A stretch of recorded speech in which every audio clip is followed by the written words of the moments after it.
Hello दोस्तों and welcome back to the accurate world. तो आज की वीडियो में मैं आपको बताऊंगा कि कैसे अपन को हीटर को यूज़ करना चाहिए अपने एक्वेरियम में, उसको कैसे मेंटेनेंस करनी चाहिए जिससे कि वो लॉन्ग लास्टिंग रहे, बहुत सालों तक चले आपका वो हीटर।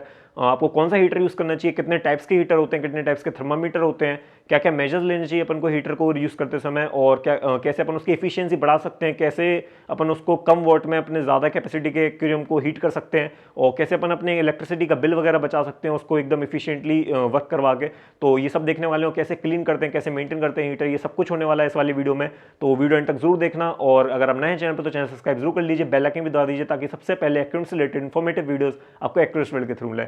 और फ्रेंड्स, अगर आपने अभी तक मेरी प्रीवियस वीडियो नहीं देखी है जो कि है हीटर इन विंटर, कि आप इनको सच में एक हीटर की जरूरत रहती है विंटर्स में कि नहीं, और उसका क्या यूजेस रहते हैं, थर्मामीटर और हीटर का क्या रिलेशन रहता है, उसका जो आइडियल टेम्परेचर रहते हैं सारे एक्वेरियम्स के वो क्या रहते हैं, जैसे कि fresh water aquarium, planted aquarium, marine aquarium, सबके आइडियल टेम्परेचर क्या रहते हैं। तो वो सब मैंने अपनी प्रीवियस वीडियो में इंक्लूड किया है। तो अगर आपको वो वीडियो देखनी है तो मैं यहाँ पे आई कार्ड पर लिंक डाल दूंगा उसकी, वहाँ पे जाके आप देख सकते हैं, और डिस्क्रिप्शन में भी लिंक दे दूंगा, तो वहाँ भी जाके आप देख सकते हो। और मेरा सजेशन यही रहेगा कि आप पहले वो वाली वीडियो देखिए, फिर ये वाली वीडियो देखिए, ताकि आपको पूरा ही कॉन्सेप्ट एकदम अच्छी तरीके से क्लियर हो। तो चलिए फ्रेंड्स, अभी ये वाली वीडियो स्टार्ट करते हैं। अगर आप वाली देख चुके हैं तो ये वाली देखिए पूरी, अगर आपने वाली अभी तक नहीं देखी है तो मेरा सजेशन यही रहेगा कि आप पहले वाली देखिए, और वैसे आपके ऊपर है, नहीं तो कंटिन्यू करिए यहीं से। चलिए फ्रेंड्स, स्टार्ट करते हैं अपनी वीडियो। आइए तो सबसे पहले बात कर लेते हैं कि कितने टाइप्स के हीटर होते हैं। तो सबसे पहले जो टाइप्स आते हैं, जो सबसे ज़्यादा कॉमन होता है वो रहता है ये ग्लास टाइप हीटर। ये जो ग्लास के हीटर्स रहते हैं ये सबसे ज़्यादा कॉमनली यूज़ होने वाले हैं पूरे इंडिया में। सबसे ज़्यादा ये यूज़ होते हैं सोबो या आरएस के, सबसे ज़्यादा यूज़ होते हैं इन दोनों कंपनी के हीटर पूरे इंडिया में। और फिर जो आते हैं वो आते हैं ये स्टील टाइप हीटर। इसके बाद जो आता है मैक्सिमम यूज़ पे वो आते हैं ये स्टील वाले हीटर। जो स्टील वाले हीटर रहते हैं पूरे स्टील के रहते हैं। इसका जो ग्लास वाले हीटर का जो कॉमन प्रॉब्लम रहती है सभी को जो फेस करते हैं वो ये रहता है कि ये ईजिली क्रैक हो जाते हैं, और इसको क्रैक ईजिली ना हो तो उसके क्या मेजर्स लेने पड़ेंगे अपन को, वो मैं भी आपको वीडियो के आगे बताऊंगा। तो इसमें तो यही प्रॉब्लम आती है, ईजिली क्रैक होते हैं। और जो ये स्टील वाला हीटर रहता है इसमें क्या प्रॉब्लम आती है, ये यूसेज के साथ साथ ये बहुत सारे लोगों से सुना है मैंने, मेरा तो नहीं हुआ है, मेरा तो प्रॉपर्ली वर्क कर रहा है, लेकिन मैंने बहुत लोगों से सुना है कि ये ब्लास्ट हो जाते हैं, और ब्लास्ट होने के बाद इनके अंदर से कुछ ब्लैक कलर का सब्सटेंस निकलता है जिसकी वजह से सारी फिशेस मर जाती हैं। और कभी कभार ये भी होता है कि क्रैक होता है हीटर, जैसे कि ग्लास हीटर होता है, लेकिन प्रॉपर्ली सर्किट पूरा ना होने के कारण तो अपनी फिशेस बच जाती हैं। करंट का जो सर्किट होता है पूरा नहीं हो पाता है, अर्थिंग वगैरह नहीं मिलती, तो अपनी फिशेस बच जाती हैं किसी किसी केस में जब ये ग्लास हीटर क्रैक होता है तो। लेकिन जब ये फटता है, इसको मतलब ब्लास्ट होता है जब स्टील हीटर, तो उसमें से ब्लैक सब्सटेंस निकलता है जो कि एज अ पॉइजनस काम करता है अपनी फिशेस के लिए, जिसकी रिगार्डिंग वो फिर मर जाती हैं उसकी जिसकी वजह से। तो ये दो टाइप हो गए। और फिर आते हैं पैड्स आते हैं जो कि छोटे छोटे अपने जो बेटा बाउल्स रहते हैं, बड़े बड़े बाउल, छोटे छोटे बाउल, उनको हीटअप करने के काम आते हैं। हीटिंग पैड्स जैसे आते हैं कुछ। और एक आता है हीटिंग सिस्टम आते हैं, जैसे कि चिलर्स वगैरह आते हैं जो कि पानी ठंडा वगैरह करते हैं, ऐसे ही हीटिंग सिस्टम भी आते हैं। और फिर आते हैं अपने एयर कंडीशंस, एसी वगैरह, वो भी अपने अपने एक्वेरियम का टेम्परेचर को मेंटेन करने के बहुत काम आते हैं। रूम हीटर्स वगैरह वो भी एक्वेरियम के टेम्परेचर को मेंटेन करने के काम आते हैं। और अब बात कर लेते हैं टाइप्स ऑफ थर्मामीटर की। तो ये जो थर्मामीटर होते हैं, सबसे ज़्यादा कॉमनली यूज़ होने वाला थर्मामीटर यही है पूरे इंडिया में, ये ग्लास थर्मामीटर। तो ये वाला इतना एक्यूरेट नहीं रहता है, क्योंकि पता नहीं इसमें ज़्यादा कम थोड़ा मतलब एक्यूरेट नहीं रहता है एकदम। लेकिन जो एकदम एक्यूरेट काम करते हैं वो रहते हैं डिजिटल थर्मामीटर। आपका ऑलमोस्ट एक्यूरेट काम करेगा, जो एक टाइप होता है डिजिटल थर्मामीटर।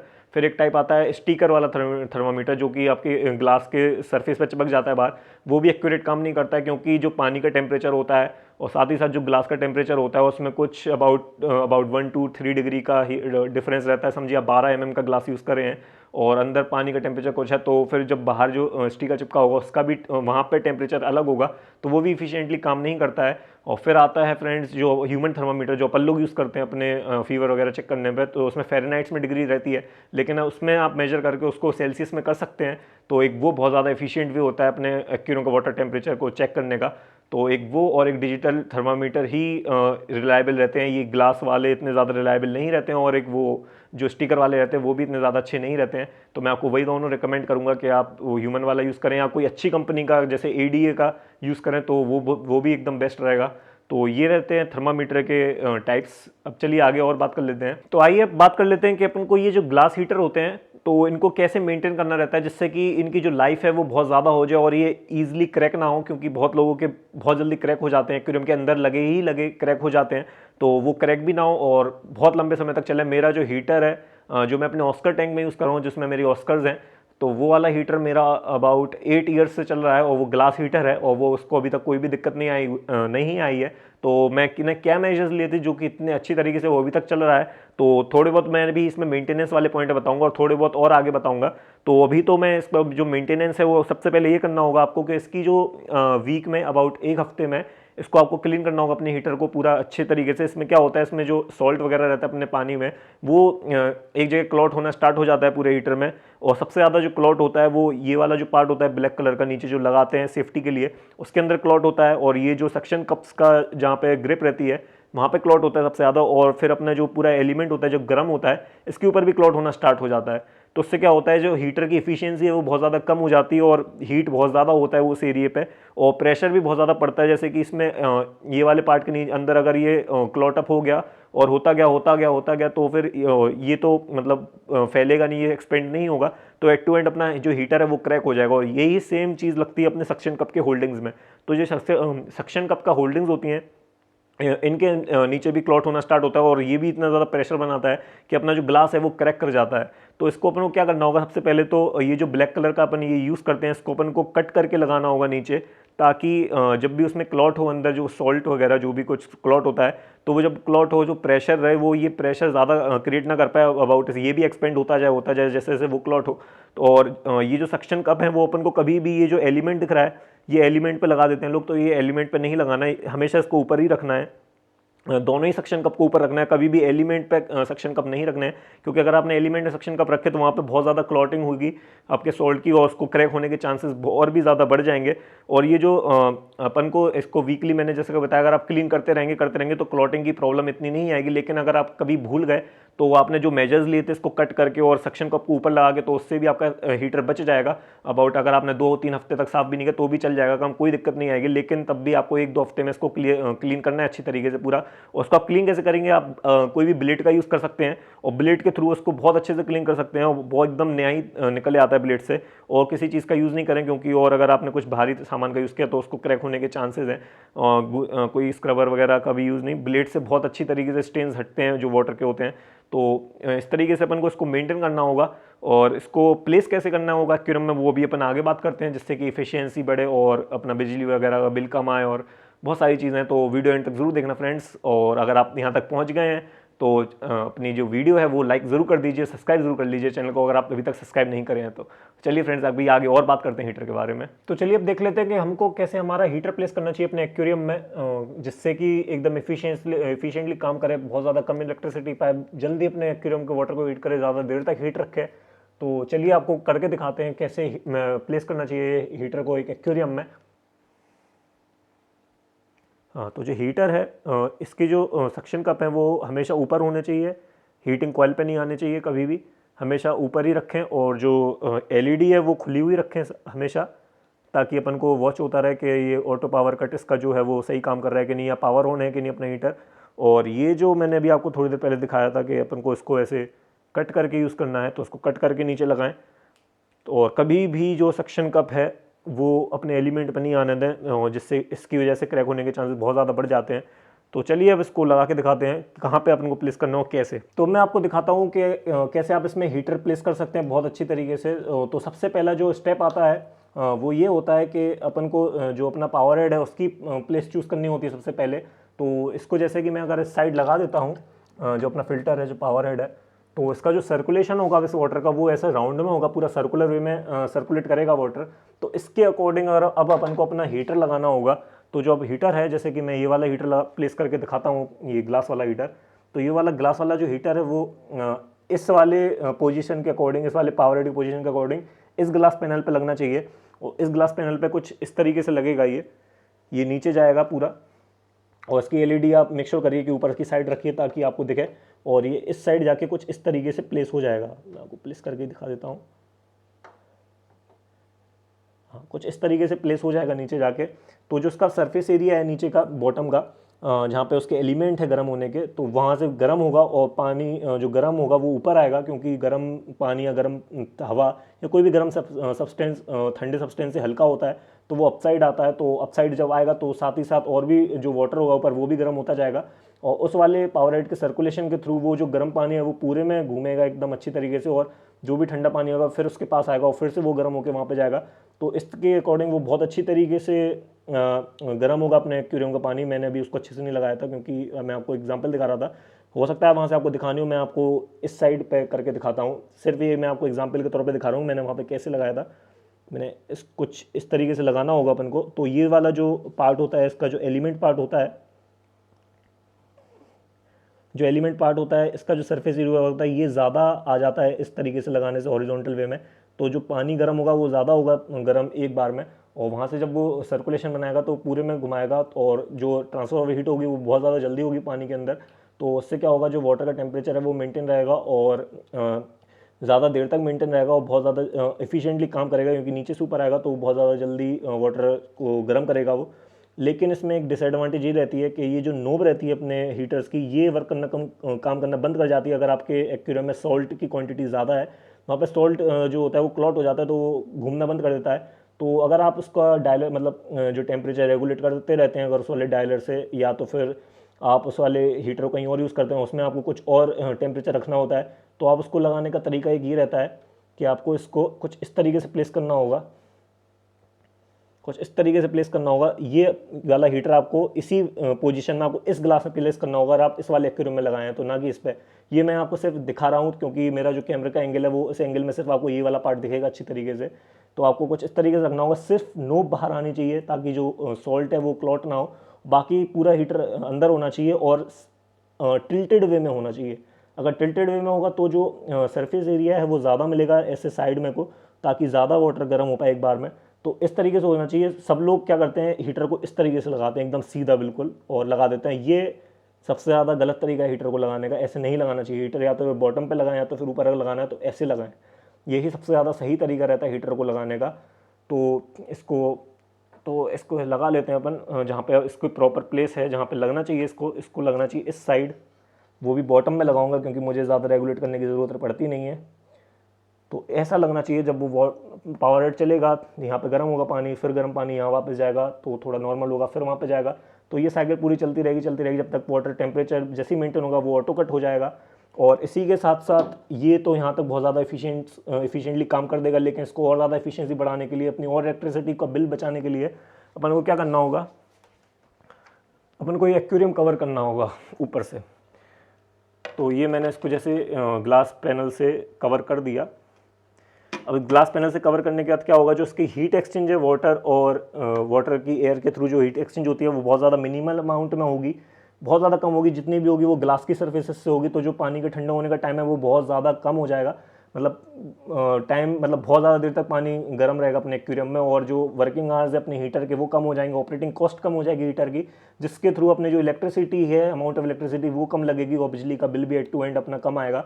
तो ये रहता है सबसे सही तरीका हीटर को लगाने का। अब चलिए आगे बात कर लेते हैं और पॉइंट्स की हीटर के रिगार्डिंग। तो चलिए बात कर लेते हैं हम हमारे जो हीटर होते हैं वाले ग्लास हीटर या स्टील हीटर है, कोई भी हीटर, तो उसको अपन उसकी इफिशियंसी कैसे बढ़ा सकते हैं अपने एक्वेरियम में यूज़ करते समय, जिससे कि जो अपना इलेक्ट्रिसिटी बिल है वो कम आए, जो उसकी पावर कंजप्शन है वो कम हो। तो उसकी चलिए बात कर लेते हैं।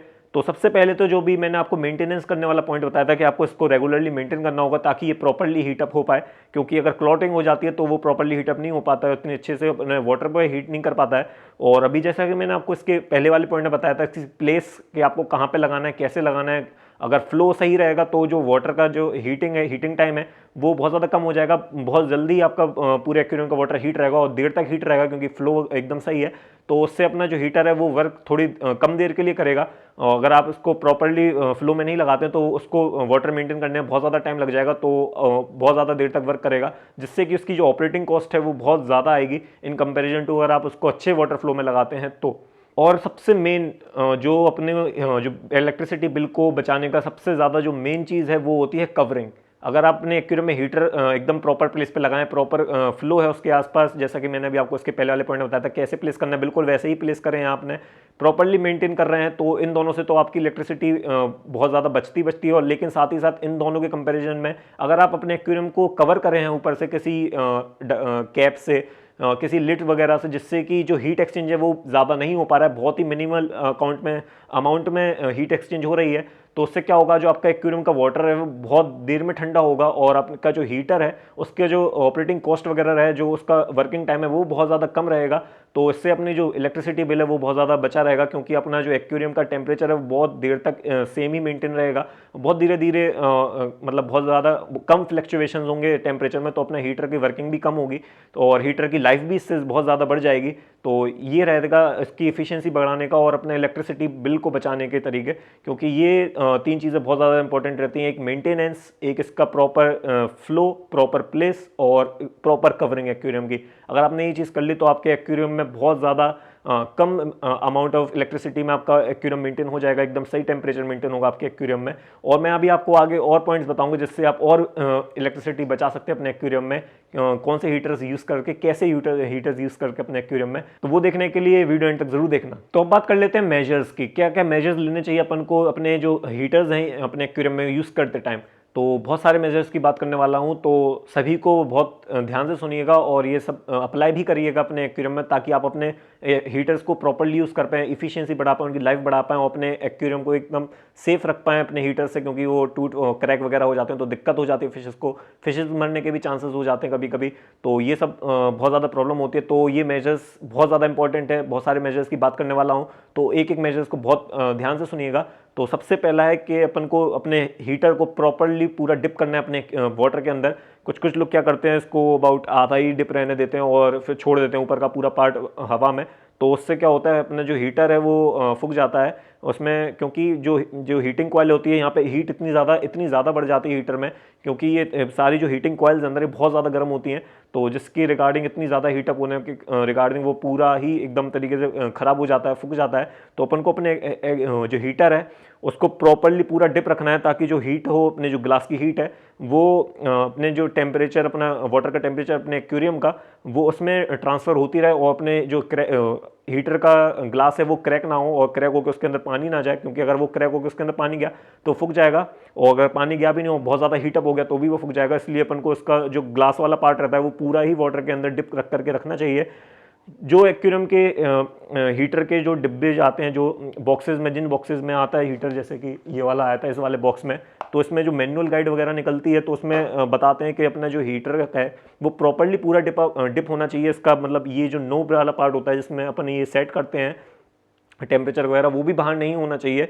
लेकिन किसी किसी केस में क्या होता है कि अगर अपन पूरा डिप कर देते हैं और नोब वाला पार्ट भी अंदर चला जाता है पानी के, तो जो सॉल्ट वगैरह रहता है जिसके वाटर में ज़्यादा, तो वो वहाँ पे सॉल्ट क्लॉटअप हो जाता है और उसका जो एडजस्ट करने वाला डायल होता है वो घूमता नहीं है फिर, तो एक ये प्रॉब्लम हो जाती है। तो आप उसको, अगर आपके यहाँ ये प्रॉब्लम आप फेस करते हैं, आपको बार बार डायल से चेंज करना रहता है टेम्परेचर, तो आप अकेले ये जो नॉब है सिर्फ यही वाटर के ऊपर निकालो, बाकी पूरा हीटर को वाटर के अंदर ही डिप रहने दें, ताकि आपका जो हीटर है वो फुके ना और ख़राब ना हो, क्रैक ना हो। तो ये रह गया, ये होगी डिप वाली बात। अब चलिए आगे बढ़ते हैं सेकंड मेजर पे। तो हमारा सेकंड मेजर एक बहुत ज़्यादा इंपॉर्टेंट मेजर है, जो कि सभी लोग गलती करते हैं अपने जब भी हॉबी वाली स्टार्ट होती है, जब उनको ज़्यादा कुछ पता नहीं रहता है, वो हीटर लगाते हैं अपने एक्वेरियम में, उनका हीटर पावर ऑन रहता है और वो समझ लिए वाटर चेंजेस कर रहे हैं, और वाटर चेंजेस उनने एकदम से पानी निकाला अपने एक्वेरियम का, हीटर बंद भी कर दिया, बंद करना भूल गए, तो जब वो पानी कम होगा और अपना हीटर इतना ज़्यादा, समझ लिया आपका, उनने हीटर बंद कर दिया, लेकिन तब भी हीटर का जो ग्लास रहता है वो बहुत ज़्यादा गर्म रहता है, उन्होंने उसी टाइम वाटर चेंजेस कर दिए, और जब वो वाटर अपने हीटर के नीचे जाएगा, ये वाला जो हीटर का जो कॉइलिंग है इस वाले पार्ट के जैसे ही नीचे जाएगा, ये हीटर हाल क्रैक हो जाएगा, क्योंकि एकदम से उसका जो टेम्परेचर का फ्लक्चुएशन होगा वो इतना ज़्यादा भयंकर होगा कि वो क्रैक कर जाएगा, तो फूक जाएगा, कुछ भी होगा। अगर बंद होगा तो फूकने से बच जाएगा, लेकिन क्रैक हो जाएगा, और चालू होगा तो 100% वो क्रैक होकर फूक जाएगा। तो इसको एकदम से पानी के बाहर नहीं निकालना है। अगर आपको एक एक्वेरियम से दूसरे एक्वेरियम में भी शिफ्ट करना है तो इसको अबाउट हाफ एन आवर पहले ही बंद कर दें और उसके बाद इसको शिफ्ट करें, ताकि जो टेम्परेचर ग्लास और वाटर का है वो इक्वल हो जाए और बाहर निकाल के कोई भी फ्लक्चुएशन ना हो, ज़्यादा फ्लक्चुएशन ना हो जिससे कि वो क्रैक ना हो। क्योंकि जब वो ज़्यादा फ्लक्चुएशन होता है टेम्परेचर का ग्लास और वाटर के, तो क्रैक हो जाता है ग्लास। इसलिए ये वाला पॉइंट भी बहुत ज़्यादा ध्यान में रखने वाला है कि एकदम से अपन को हीटर अगर अपना गर्म है वाटर के अंदर, तो उसको एकदम से बाहर नहीं निकालना है किसी भी कंडीशन में, वाटर चेंज या किसी भी कंडीशन में एकदम से बाहर नहीं निकालना है। अगर आपने निकाला तो वो 100% क्रैक हो जाएगा। अब बात कर लेते हैं मेजर नंबर 3 की। बहुत लोग क्या करते हैं, सोचते हैं कि एक ही हीटर से वो अपने 2-3 एक्वेरियम मेंटेन कर लेंगे। तो एक ही हीटर ले आते हैं और उन थोड़ी देर इसमें लगा दिया, थोड़ी देर सेकंड में लगा दिया, थोड़ी देर थर्ड वाले एक्वेरियम में लगा दिया, या 2 4 5 जितने भी एक्वेरियम उनको मेंटेन करने हैं, सोचते हैं एक ही हीटर से कर लूँगा, क्यों बार बार मैं मतलब अलग अलग एक्वेरियम के लिए अलग हीटर बाय करूँ, क्यों उतना एक्सपेंस बढ़ाऊँ। तो इससे उनका एक्सपेंस बढ़ता नहीं, मतलब घटता नहीं है, बल्कि और ज़्यादा बढ़ता है अगर वो इस चीज़ को प्रैक्टिकली देखें तो। क्योंकि अगर उनने एक एक्वेरियम में ये लगाया और वो बाय चांस कभी भूल गए, उन्होंने एकदम से बंद करके उसको बाहर निकाल दिया, तो ख़राब हो जाएगा हीटर। तो एक हीटर की कॉस्टिंग गई पूरी उनकी, पूरे वो लॉस में चले गए हीटर के। या तो फिर कभी उन्होंने एक में लगाया और फिर उसको दूसरे में शिफ्ट किया और बीच में कुछ कहीं टकरा गया ग्लास हीटर है अगर उनका, तो और वो क्रैक हो गया, तो उसकी दूसरी की भी उनका जो एक्सपेंस था वो गया। तो ऐसे करते करते मतलब अगर आप ज़्यादा ही इसको पोर्टेबिलिटी दे रहे हैं हीटर को, तो इनको ख़राब होने के चांसेस बहुत ज़्यादा बढ़ जाते हैं। तो इसलिए अगर आप एक्वेरियम रखें 2 4, तो सारे एक्वेरियम के लिए अलग अलग हीटर लें उनके अकॉर्डिंग, उनके वाटर की क्वांटिटी के अकॉर्डिंग। तो जो कि मैं भी आगे आपको वीडियो में बताऊंगा कौन से एक्वेरियम में कितने बड़े एक्वेरियम में कितना बड़ा हीटर का कौन सा वाटर हीटर लगता है। तो उसके अकॉर्डिंग सभी एक्वेरियम के लिए अलग अलग हीटर लें। तो ये वाला मेजर भी बहुत इंपॉर्टेंट है। आपको लगता है कि आपकी जो एक्सपेंस है वो कम हो रहे हैं, लेकिन एट टू एंड अगर आप लॉन्ग पीरियड में देखेंगे तो आपके वो एक्सपेंस ज़्यादा हो रहे हैं इन कंपैरिजन टू अगर आप पहले ही उसमें पैसे डाल देते हैं। और अगर आप कोई अच्छा हीटर ले लेते हैं, जैसे कि जो फैब्रिक वगैरह और जो प्लास्टिक वगैरह की कवरिंग में आता है, तो वो तो बहुत ही अच्छे होते हैं, उनमें इन सब की दिक्कत नहीं होती। लेकिन उसमें भी ये दिक्कत रहती है कि आप एकदम से गर्म से उसको बाहर नहीं निकाल सकते हैं, उसमें भी कुछ खराब होने के चांसेस रहते हैं, उनको फूकने वूकने के उनमें भी चांसेस रहते हैं। तो चांसेस तो मतलब मेजर्स तो अपन को सभी में लेने पड़ेंगे, चाहे कोई सा भी हीटर लें आप। अब बात कर लेते हैं मेजर नंबर 4 की। तो जो मेजर नंबर 4 है वो भी बहुत ज़्यादा इंपॉर्टेंट मेजर है, क्योंकि ये वाले जो हीटर होते हैं जो कॉमनली यूज़ करते हैं अपन, ये हीटर ग्लास हीटर या ये स्टील हीटर, तो इनमें जो सबसे ज़्यादा मेन प्रॉब्लम रहती है वो यही प्रॉब्लम रहती है कि इनका जो टेम्परेचर फ्लक्चुएशन होता है वाटर का और इनके अकॉर्डिंग, वो बहुत मतलब एकदम मैच नहीं करता। अगर आप इसमें अबाउट 28 सेट करेंगे, तो अगर आपने अपने एक्वेरियम का टेम्परेचर एक दिन बाद चेक किया, तो हो सकता है उसका टेम्परेचर 30 हो, 28 ना हो, और तब भी ये कट ऑटो कट होता है ये हीटर, तो तब भी वो कट ना हुआ हो। और इससे क्या होता है, जो अपने एक्वेरियम का टेम्परेचर है जितना अपन सेट करते हैं उससे हमेशा 2 या 4 डिग्री ऊपर ही रहता है। तो हमेशा ध्यान रखिए जब भी आप ये ग्लास हीटर या ऐसे हीटर यूज़ करें, अगर आपको 28 रखना है तो आप इसको सेट करें 26 पे, ताकि 28 पे आके ऑटो कट हो। इसमें हमेशा ही ये दिक्कत देखी गई है कि ये थोड़ा ज़्यादा ही रखता है हमेशा अपने एक्वेरियम का टेम्परेचर, तो इसको हमेशा थोड़ा कम रखें। और इसकी जो एलईडी वगैरह है, ये जो एलईडी रहती है, इसको अपने ऐसे फेस करके लगाएं अपने एक्वेरियम में, जिससे कि ये अपनी आइस पे भी वो अपन इसको मॉनिटर कर पाएँ कि इसका ऑटो कट काम कर रहा है कि नहीं। क्योंकि कुछ किसी चीज़ में जो इसका ऑटो कट वाला सेंसर होता है वो ख़राब हो जाता है, तो ये परमानेंटली काम करता है, जिसकी वजह से रात में अपन इसको मॉनिटर नहीं कर पाते हैं, अपने फिशेस की डेथ हो जाती है। और इसलिए अपन को एक और मेजर लेना पड़ता है इसी के साथ साथ, इसकी फ्लक्चुएशन जो टेम्परेचर फ्लक्चुएट कर रहा है उसके वजह से एक और मेजर लेना पड़ता है कि बार बार अपन को अपने एक्वेरियम का जो टेम्परेचर है वो मेजर करना रहता है थर्मामीटर से, या तो परमानेंटली उसमें थर्मामीटर डाल दीजिए और बार बार उसको मॉनिटर करते रहिए कि ज़्यादा टेम्परेचर तो नहीं हो रहा है, ज़्यादा कम तो नहीं हो रहा है, ज़्यादा देर तक बंद तो नहीं हो रहा है। तो ये सब मॉनिटर करना पड़ता है, क्योंकि ये वाले जो हीटर रहते हैं एकदम प्रॉपरली, एकदम बिल्कुल प्रॉपर काम मतलब काम करते हैं, प्रॉपरली काम करते हैं, लेकिन एकदम वो होता है ना 100% परफेक्शन वाला काम नहीं करते हैं। थोड़ा बहुत तो ग्लिच होता है, ये सभी में ग्लिच होता है, चाहे कोई भी चीज़ हो, कोई भी चीज़ परफेक्ट नहीं होती है। तो इनमें भी थोड़े बहुत दिक्कत हैं, लेकिन काम ये भी करते हैं, सस्ते भी आते हैं। तो और मेजर नंबर 5 अपना ये है कि जो हीटर होते हैं, जैसे कि आप समझ लिया आप 50 वाट का हीटर लेने का, 100 वाट का, 150 वाट का, तो ये जो 50 100 150 वाट का जो रेंज है हीटर की, ये एक ही प्राइस रेंज में आता है। मेरे यहाँ जैसे कि 50 100 150 200 वाट का हीटर मुझे 250 रुपये में मिलता है। सारे ही हीटर, ये सारे रेंज के हीटर मुझे 250 रुपये मिलते हैं। तो बहुत लोग क्या सोचते हैं कि यार चलो मतलब 250 रुपये जा रहे हैं तो बड़ा ही हीटर ले लेते हैं, तो अपन को मतलब अच्छा हीट करेगा, क्योंकि ये ऑटो कट तो रहता ही है, तो अपने आप उस वाले टेम्परेचर पहुंचा के वो ऑटो कट कर देगा। लेकिन अपन को ऐसा नहीं करना है, अपने कैपेसिटी के अकॉर्डिंग ही हीटर लेना है। अगर आपके पास छोटा एक्वेरियम है तो मतलब छोटा ही हीटर लगाएं, 50 वाट 25 वाट 100 वाट। वो भी मैं आगे बात करूंगा कि आपको कैसे कितने वॉट का हीटर कितने एक्यूरम में लगेगा। तो कभी भी ये सोच के ना लें कि भाई इतने पैसे तो जा ही रहे हैं, बड़ी चीज़ लेते हैं। बड़ी चीज़ नहीं लेनी है, सही चीज़ लेनी है। जो चीज़ सही है अपने एक्यूरम के लिए वो चीज़ लेनी है, क्योंकि ऐसे तो बहुत सारी चीज़ें आती हैं जो कि सस्ते मिल जाती हैं लेकिन अपने कोई काम की नहीं रहती हैं एक्यूरियम के। तो फ्रेंड्स ये सब अवॉइड करना है। अब बात कर लेते हैं मेजर नंबर 6 की। तो मेजर नंबर 6 ये है कि बहुत लोग सोचते हैं कि चलिए मतलब रात में ज़्यादा ठंड पड़ जाती है, ज़्यादा टेम्परेचर डाउन हो जाता है सिटीज़ में, जैसे कि नॉर्थ की सिटीज़ हो गई, दिल्ली, झांसी, लखनऊ वगैरह, तो रात में हीटर ऑन कर देते हैं और सुबह सोते हैं। सुबह तो टेम्परेचर ऑटोमेटिकली मतलब सराउंडिंग्स का टेम्परेचर मेंटेन हो जाता है अपने आप, तो सुबह बंद कर देते हैं और फिर रात में चालू करते हैं, फिर सुबह बंद कर देते हैं। तो इससे क्या होता है, जो टेम्परेचर फ्लक्चुएशन हो रहा है ना अपने एक्वेरियम में, वो अपनी फिशेस के लिए बहुत ज़्यादा हार्मफुल रहता है। और इससे जो अपनी ऑपरेटिंग कॉस्ट है, हो सकता है कि उसमें भी थोड़ा ज़्यादा पैसा जाए अपना इलेक्ट्रिसिटी में, क्योंकि अगर आप इसको एक पूरे टाइम के लिए यूज़ करते हैं अपने हीटर को, तो ये मेंटेन रखता है अपने एक्वेरियम का वाटर, जितने भी अभी आप सेट करें उसके एक दो ऊपर नीचे मेंटेन करा रखता है। तो इसके जो ऑपरेटिंग कॉस्ट है वो कम आती है। लेकिन जब आप इसको रात में ऑन कर देंगे और दिन में बंद कर देंगे, तो समझिए रात में 12 घंटे चला और 12 घंटे में इसने टेम्परेचर मेंटेन कर पाया, फिर 12 घंटे बंद रहा, तो टेम्परेचर मेंटेन जो उसने किया था 12 घंटे, वो पूरा ही खत्म हो गया। अबाउट समझिए 28 था रात में, सुबह टेम्परेचर जब गर्म हो गया, और जब आपने दिन में बंद किया तो उसका टेम्परेचर अराउंड 15 डिग्री सेल्सियस या 20 डिग्री सेल्सियस पहुंच गया। तो आप इसको रात में फिर से ऑन करेंगे और फिर से इसको about 15 to 20 to 28 degree 30 degree तक ले जाना पड़ेगा। तो उसकी जो ऑपरेटिंग कॉस्ट है वो ज़्यादा हो जाएगी। तो यहाँ भी आपको हो सकता है कि बिजली का बिल बढ़े, आप सोचें कि आप बिजली का बिल बचा रहे हो, और हो सकता है लॉन्ग पीरियड टाइम में वो आपका बिजली का बिल बढ़ा रहा हो आपके लिए। तो ये बात भी देखनी है अपन को। तो ये भी एक मेजर था। अब मेजर नंबर 7 की बात कर लेते हैं। तो मेजर नंबर 7 ये है, बहुत लोग क्या करते हैं, अब जैसे ही विंटर आती है तो उनके जैसे कि खिड़की वगैरह होती है उनके रूम में, वहाँ पे डायरेक्ट सनलाइट आती है, तो सोचते हैं कि अब ठंडे आ गई हैं, फिशेस को धूप दिखा देंगे, टेम्परेचर भी मेंटेन हो जाएगा धूप से। तो क्या होता है, वो अपना एक्वेरियम को विंडो के साइड मूव कर देते हैं, जिससे कि जो डायरेक्ट सनलाइट है वो उनके एक्वेरियम पे पड़े और एक्वेरियम का वाटर का टेम्परेचर मेंटेन हो जाए और उनके फिशेस को भी धूप लग जाए। क्योंकि विंटर्स हैं, जैसे कि इंसान लोग धूप लेते हैं वैसे फिशेस धूप लें, तो ऐसा नहीं करना है। इससे दो प्रॉब्लम होती हैं बहुत बड़ी बड़ी।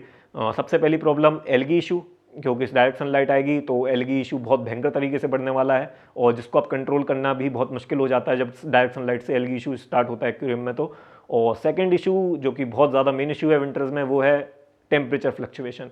आपकी जो धूप है वो कितने ही घंटे रहेगी, अबाउट 2 घंटे 3 घंटे 4 घंटे, क्योंकि जो सन है वो भी मूव करता है, तो मूव करेगा तो ऐसा तो है नहीं कि परमानेंटली धूप आ रही है। और ठंडों में तो जल्दी रात हो जाती है इंडिया में, अबाउट 5 बजे 6 बजे से अंधेरा होना स्टार्ट हो जाता है, पूरा सनसेट हो जाता है वो 6 साढ़े 6 बजे तक। तो उसके बाद क्या होगा, उसके बाद आपका जो वाटर है, वाटर का टेम्परेचर वो ठंडा होना चालू होगा, और वो मतलब जो फ्लक्चुएशन होगा ना वो बहुत ज़्यादा होंगे, तो उससे अपनी फिशेस को बहुत ज़्यादा दिक्कत आएगी, और उनके डाइजेशन वगैरह में बहुत ज़्यादा प्रॉब्लम हो सकती है, उनकी हेल्थ में प्रॉब्लम हो सकती है। तो ऐसा काम ना करें, एक हीटर का एक्सपेंस उठा लें और उसको में लगा दें हीटर, वो ज़्यादा अच्छा रहेगा।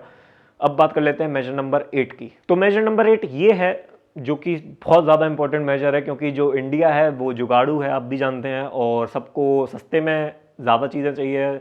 कुछ भी चीज़ ख़राब हो जाए तो उनको सही करवा के यूज़ करना है, एक बार नहीं उनको 100 बार सही करवा के यूज़ करना है, जब तक वो चीज़ बिल्कुल ख़त्म ना हो जाए बिल्कुल, तब तक उसको मतलब उसकी जान ले लेते हैं। तो ये काम अपन को एक्वेरियम हीटर्स के साथ बिल्कुल भी नहीं करना है। क्या सोचते हैं लोग कि चलो ये ख़राब हो गया, इसको हम घर पे ही सही कर लेते हैं, किसी इलेक्ट्रिशियन से किसी से भी सही करा लेते हैं, तो सही तो हो जाएगा, सही होने में कोई ज़्यादा दिक्कत बड़ी बात नहीं है, सही हो जाती हैं सब चीज़ें। लेकिन उसमें एक प्रॉब्लम रहती है, अगर बाय चांस करंट लीक होता है अपने एक्वेरियम के अंदर और सर्किट पूरा हो जाता है, तो आपकी जितनी भी लाइफ है उसके एक्वेरियम के अंदर वो सारी खत्म हो जाएगी उस करंट की वजह से, क्योंकि अबाउट 240 वोल्ट का झटका गलेगा और बहुत ज़ोरों से गलेगा फिशेस को। तो ऐसा काम बिल्कुल भी नहीं करिए। कभी भी हीटर को रिपेयर मत कराइए, कभी मत कराइए, क्योंकि आप मतलब अराउंड अगर आप रिपेयर भी कराएंगे तो भी आपको थोड़ा पैसे तो लगेंगे। तो हीटर कितने का ही आता है, अबाउट 150, 200, 300, 400, मैक्सिमम 500, और महंगाई हीटर यूज़ करते हैं तो फिर आपका अबाउट जाता है 1000, 2000, 3000, और जैसा आप लगाएं। और अगर आप को हीटर यूज़ नहीं करना है तो अपने पास एसी भी रहते हैं, अगर आपके रूम में एसी है डोल वाला, तो आप उससे भी अपना जो एक्वेरियम का वाटर है वो टेम्परेचर को मेंटेन कर सकते हैं। लेकिन कभी भी जो हीटर है वो रिपेयर मत कराइए, बहुत ज़्यादा रिस्की काम होता है ये, कभी मत कराइए। इससे अपन को भी नुकसान होने का चांसेस होते हैं। हो सकता है कि कहीं से करंट लीक कर रहा है, लेकिन जो क्या कहते हैं जो सर्किट है वो पूरा नहीं हो पा रहा है, और जैसे ही अपन ने कुछ भी काम करने के लिए एक्वेरियम में हाथ डाला, ओपन के थ्रू से अर्थिंग मिली और वहाँ पे सर्किट पूरा हो गया, तो अपन को तो करंट लगेगा ही लगेगा, साथ ही साथ उसी टाइम फिशेस को भी करंट लगेगा। और हो सकता है कि मतलब ऐसे करंट जो होते हैं, क्योंकि जो वाटर अपन सॉल्ट डालते हैं और salty water is a good conductor of N electricity, तो ये बात तो अपन ने 8th क्लास में पढ़ ली थी फिजिक्स में। तो अगर अपन ने हाथ डाला और इतना ज़्यादा करंट लगा, और क्या पता अपना हाथ हटा भी पाए कि नहीं, क्योंकि करंट जो है वो चिपका लेता है। तो इसलिए ये सारी चीज़ें देखते हुए एक नया हीटर बाय कर लीजिए, और हमेशा बाय करते टाइम हीटर को चेक करिए वो सही है कि नहीं। पानी में डाल के उसमें टेस्टर से चेक करवाइए कि उसमें कोई लीकेज तो नहीं है करंट वगैरह की। तो ये सब ज़रूर देखिए, कभी भी रिपेयर नहीं करने की कोशिश करिए अपने हीटर को घर पे या बाहर पे, कहीं भी उनको ख़राब हुआ उसे उठा के फेंक दो, कोई काम का नहीं है। काम का सिर्फ है तो उसका वायर, अगर वायर रखना है आपको तो आप वायर रख सकते हैं, क्योंकि इंडिया में भाई जितनी भी चीज़ें मिल जाए तो उतनी चीज़ें रख लेते हैं लोग पुरानी चीज़ों से। जैसे सक्शन कप काम के रहते हैं, सक्शन कप से आप पार्टीशन वगैरह लगा सकते हैं अपने ग्लासेस के, अपने फिशेस के लिए, अपने एक्वेरियम में, तो वो सब काम रहते हैं। लेकिन कभी भी इसको रिपेयर मत कराइए, बहुत ज़्यादा इंपॉर्टेंट मेजर था जो मैंने अभी आपको बताया, बहुत ज़्यादा इंपॉर्टेंट है इंडिया वालों के लिए, क्योंकि बाहर के लोग तो कर देते हैं एक्सपेंस, लेकिन इंडिया वाले 100 बार सोचते हैं खर्चा करने से पहले। तो ये बात भाई हीटर पे नहीं आती है। तो यही थे सारे मेजर्स जो कि मैंने अभी आपको बताया, 8 मेजर्स। और भी अगर मेजर्स होंगे और भी मुझे कुछ याद आएगा तो मैं आगे और वीडियोस बना दूंगा इसी के रिगार्डिंग, क्योंकि ये मेजर्स बहुत ज़्यादा इंपॉर्टेंट होते हैं। और जो फीडिंग वगैरह होती है, जो वाटर चेंजेस वगैरह होते हैं फिशेज़ वगैरह के, तो वो मैंने आपको प्रीवियस वीडियो में बता चुका हूँ। अगर आपको देखने हैं तो मैंने उस पर आई कार्ड पर लिंक डाल चुका हूँ, तो वहाँ पे जाके आप वो देख सकते हैं फ्रेंड्स। और अगर आप यहाँ तक वीडियो पे पहुँच गए हैं तो फ्रेंड्स मैं फिर से बोलता हूँ, प्लीज़ लाइक कर दीजिए वीडियो को और शेयर कर दीजिए वीडियो अपने और भी हॉबिस्टों के साथ, अपने फ्रेंड्सों के साथ, और चैनल सब्सक्राइब जरूर कर लेना फ्रेंड्स। चलिए अब बात करते हैं कि कितने वॉट का हीटर चाहिए पड़ता है अपने, कितने कैपेसिटी एक्वेरियम पे, मतलब कितना बड़ा एक्वेरियम होना चाहिए, उसमें कितना वॉट का हीटर लगना चाहिए। तो सबसे पहले तो मैं आपको एक ये वाला चार्ट दिखा देता हूँ। ये वाला चार्ट देखिए आप पहले आप। तो इस चार्ट में जो था वो उसी के अकॉर्डिंग है कि अपन को कितने वाटर हीटर लगाना चाहिए, कितने कैपेसिटी एक्वेरियम में। और अपने जो हीटर के डिब्बे आते हैं, जो महंगे वाले हीटर होते हैं, तो उनमें तो लिखा भी रहता है कि ये वाला हीटर जो है वो कितने कैपेसिटी वाटर के लिए यूज़ होगा, ये वाला हीटर कितने कैपेसिटी वाटर के लिए यूज़ होगा। तो इस तरीके से भी अपन अपने जो हीटर हैं वो लगा सकते हैं अपने एक्वेरियम में। और अगर आपको इलेक्ट्रिसिटी बिल का जो बिलिंग है वो कम चाहिए है, तो मैं आपको एक तरीका बताता हूँ। तो उससे क्या होगा, आपकी जो इलेक्ट्रिसिटी बिल है वो बहुत ज़्यादा कम आएगा, और आप मतलब अच्छे से यूज़ कर पाएंगे। आपके जो फ्लक्चुएशंस होंगे टेम्परेचर में वो भी ज़्यादा नहीं आएंगे। आप बिलीव नहीं करेंगे, मेरा जो 6 फीट एक्वेरियम है और जो मेरा 4 फीट एक्वेरियम है, उन दोनों ही एक्वेरियम में मैं अबाउट 150 वाट टू 200 वाट का हीटर यूज़ कर रहा हूँ, और ये मैं 8 साल से यूज़ कर रहा हूँ दोनों ही में। और मुझे कभी भी कोई भी दिक्कत नहीं आई उन दोनों एक्वेरियमों में, क्योंकि मैंने ये 4-5 जो पॉइंट हैं वो फॉलो करके रखे हैं उनमें। सबसे पहले हीटर की मेंटेनेंस, मैं हर हफ्ते हीटर को साफ़ करता हूँ। सेकंड, उनकी जो प्लेस है वो प्रॉपर है, एकदम प्रॉपरली प्लेस्ड है वो हीटर, एकदम मैंने लगा के रखे हैं अच्छी तरीके से बॉटम में। और जो फ्लो है वो फ्लो पूरा उसके हीटर के थ्रू होके हुए जाता है। तो इससे क्या होता है, जो हीटिंग है वो बहुत ज़्यादा जल्दी होती है, बहुत ज़्यादा अच्छी तरीके से होती है। और फोर्थ पॉइंट, मैंने उनको, आपने देखा होगा मेरा जो ऑस्कर वाला है वो एक वुडन के लिड से पूरा कवर्ड है। उसके अंदर जो है वो एक पन्नी लगी हुई है पूरे में, ताकि जो हीट एक्सचेंज है वो मिनिमल अमाउंट में हो, बहुत मिनिमल अमाउंट में। तो जिसकी वजह से मेरा जो 150 वाट का हीटर है वो बहुत अच्छी तरीके से काम कर देता है, उसमें अबाउट बहुत अच्छा काम करता है। और मेरी जो ऑपरेटिंग कॉस्ट होती है उसकी वो भी बहुत ज़्यादा कम आती है। और ऐसा ही मैंने अपने जो मेरा 6 फीट का एक्वेरियम है जिसमें मेरी एरवाना है, तो उसमें मैंने जो रखा है अपना, जो मैंने बेड रखा है अपना, तो उसके नीचे भी मैंने पन्नी लगा के रखी है, जिसकी वजह से जो हीट एक्सचेंज है वो मिनिमल अमाउंट में और अगर हो, और मेरा जो वुड है वो ख़राब ना हो, उसकी वजह से भी पन्नी लगाई थी। और इसी वजह से भी लगाई थी ताकि जो हीट एक्सचेंज है वो मिनिमल अमाउंट में हो, जिससे कि जो ऑपरेटिंग कॉस्ट है मेरी हीटर की वो कम आए, और मेरा जो एक्सपेंस है वो कम हो, और मेरी इलेक्ट्रिसिटी बचे। और अगर आप 300 वाट का हीटर समझिए, रिकमेंडेड इन दोनों एक्वेरियम में 300 वाट का हीटर रहता है। सब लोग, आप किसी से ही पूछेंगे, अगर आप बताएंगे कि ये बंदा 150 वाट का यूज़ कर रहा है इन वाले एक्वेरियम्स में, तो वो कहेगा ये बंदा पागल है। मतलब ऐसा नहीं होता है, अबाउट मिनिमम 300 वाट का तो करना ही चाहिए। लेकिन एक चीज़ होती है एक्सपीरियंस, मुझे 8 साल का एक्सपीरियंस है, और मैंने किया है ये काम, बहुत ज़्यादा इफिशिएंटली वर्क किया है। मैं प्रॉपरली टाइम टू टाइम उनका चेक करता रहता हूँ। ह्यूमन थर्मामीटर जो होता है उस वाले थर्मामीटर से मैं चेक करता हूँ टेम्परेचर सबका, तो एकदम प्रॉपर आता है। और मेरा जो कॉस्टिंग होती है वो मैंने अलग से एक बार सब सब मीटर लगा के भी चेक करी थी तो उसकी कॉस्टिंग भी बहुत ज़्यादा कम आई थी। एक बार मैंने 300 का यूज़ किया था उसमें, तो उससे कॉस्टिंग बहुत ज़्यादा आ गई थी मेरी सेम टाइम पीरियड में, और दोनों ही ऑलमोस्ट सेम ही रख रहे थे दोनों का टेम्परेचर, बल्कि 300 वाला थोड़ा ज़्यादा ले जा रहा था टेम्परेचर, जितना मुझे चाहिए नहीं था, मुझे 20 चाहिए था, वो ले जा रहा था मेरा अबाउट 31-32। तो इसलिए मैंने 300 का इसलिए भी रिकमेंड नहीं, मतलब इसलिए मैंने यूज़ नहीं किया। अगर आपकी कवरिंग वगैरह कुछ नहीं है ऊपर तो ज़रूर आप 300 यूज़ करिए इतने बड़े एक्वेरियम्स में। तो मैं आपको ये बताना चाहता हूँ कि आप बड़े एक्वेरियम में भी छोटा हीटर लगा सकते हैं, लेकिन ऐसा भी नहीं कर दीजिए कि आपके पास इतना बड़ा 6 बाय 1.5 का फिट का एक्वेरियम है और आपने उसमें 25 वाट या 50 वाट का हीटर लगा दिया। ऐसा नहीं करिए, मिनिमम 150 वाट का तो उस वाले में आपको लगाना ही पड़ेगा, 150-200 वाट का, क्योंकि अगर आपने तक कम लगा दे तो बिल्कुल भी गर्म नहीं होने वाला, भूल जाओ। अबाउट क्या ही गर्म करेगा इतने छोटे छोटे हीटर उतने बड़े एक्वेरियम को। और ये जो 50 वाट का हीटर है, ये 50 वाट का हीटर मैंने अपने इस वाले जो प्लांटेड टैंक में है इसमें लगाया, उसमें जो मैंने टेम्परेचर सेट किया है वो अराउंड 22 to 24 टेम्परेचर रीसेट किया है, क्योंकि इसमें इतना ही नीड था।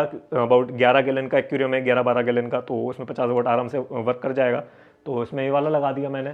तो इसी के अकॉर्डिंग आप अपने हिसाब से भी देख सकते हैं कि आपने अगर प्रॉपरली सारे स्टेप्स फॉलो करें, प्रॉपर प्लेस है, प्रॉपर मेंटेनेंस है, प्रॉपर कवरिंग है, प्रॉपर फ्लो है, तो आप एक बड़े एक्वेरियम में छोटा हीटर लगा के भी उसमें काम ले सकते हैं अपना, जिससे कि आपकी ऑपरेटिंग कॉस्ट कम आएगी। तो यही था बड़े। वैसे तो अगर आपके पास 4 फीट 5 फीट 6 फीट का एक्वेरियम है तो उसमें 300-500 वाट रिकमेंडेड रहते हैं।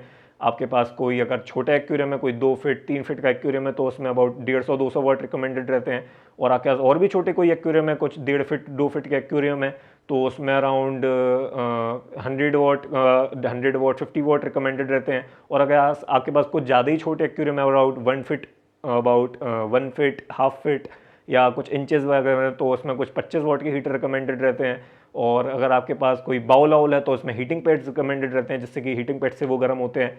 और भी मतलब ऐसे ही रहते हैं। और आपके पास कोई बहुत ज़्यादा बड़ी बड़ी पॉन्ड्स वगैरह हैं तो उसमें तो अलग ही सिस्टम रहता है हीटिंग का। उसमें तो आप ये वाले हीटर कितने लगाएंगे, 300 वाट के, उसमें बड़े हीटर लगते हैं बहुत ज़्यादा, उसका हीटिंग का सिस्टम पूरा ही अलग रहता है। उसकी हीटिंग वगैरह की पूरा मैं अलग डेडिकेटेड वीडियो बनाने वाला हूँ, इसमें मैं नहीं बताऊँगा, वो फ्यूचर में कभी आएगी वीडियो, तो उसमें मैं पूरा बताऊँगा कि उसमें कैसे हीटअप होता है। बड़े बड़े जो एक्वेरियम्स होते हैं, वॉल वगैरह अगर कमरे बराबर, तो उन सब में क्या होता है, तो वो सब मैं आगे फ्यूचर में बताऊँगा। तो फ्रेंड्स, जो वीडियो थी वो यहीं तक थी। पसंद आई तो लाइक ज़रूर कर देना फ्रेंड्स, सब्सक्राइब जरूर कर लेना, शेयर जरूर कर देना वीडियो सभी में।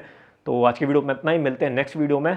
और फ्रेंड, मुझे इंस्टाग्राम पे भी जाके फॉलो करिए, वहाँ पे मेरे 2 पेजेस हैं, एक एक्यूरेस्ट वर्ल्ड, प्रवेश चौरसिया, दोनों ही के लिंक डिस्क्रिप्शन में है। एक्यूरेस्ट वर्ल्ड वाले सारी अपडेट्स चलते रहते हैं इस वाले चैनल के रिगार्डिंग। प्रवेश चौरसिया फोटोग्राफी का पेज है, तो वहाँ भी जाके आप मुझे फॉलो कर सकते हैं। तो फ्रेंड्स, मिलते हैं नेक्स्ट वीडियो में।